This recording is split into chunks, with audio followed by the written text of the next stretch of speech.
মানসিক অবসাদে গলায় ফাঁস লাগিয়ে আত্মঘাতী হয়েছেন উত্তর ব্যারাকপুর পুরসভার পুরপ্রধান সত্যজিৎ ব্যানার্জি। মঙ্গলবার বেলায় ইছাপুর আনন্দমঠ এলাকায় তার বাড়িতে গিয়ে পরিবারকে সমবেদনা জানালেন ব্যারাকপুরের সাংসদ পার্থ ভৌমিক, জগদ্দলের বিধায়ক সোমনাথ শ্যাম সহ অন্যান্য নেতৃত্ববৃন্দ। এদিন পার্থ ভৌমিক বলেন, 1984 সাল থেকে উনি কাউন্সিলর ছিলেন। দলের অপূরণীয় ক্ষতি হলো। ইছাপুর আনন্দমঠ অঞ্চলে দলের শূন্যতা তৈরি হলো। তার কথায় তার মৃত্যুতে দলের অপূরণীয় ক্ষতি হলো। সেই ক্ষতি কিভাবে পূরণ করা যায় এখন তা দেখতে হবে।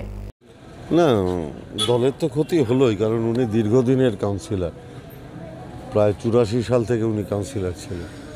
স্বাভাবিকভাবে দলের মধ্যে একটা বড় শূন্যতা তৈরি হবে এই আনন্দমঠকে কেন্দ্র করে। এই অঞ্চলের অবিসংবাদিত নেতা ছিলেন তিনি।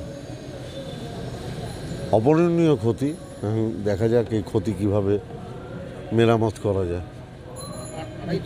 আড়াইপাটা সুইসাইড নোট, তার মধ্যে জয়শ্রী দাস আর সঞ্জয় দাসের নাম লেখা আছে, এখন গ্রেপ্তার হয়নি। আমি পুলিশ কমিশনারের সাথে কথা বলেছি, পুলিশের মতো দেখছে, এটুকু বলতে পারি।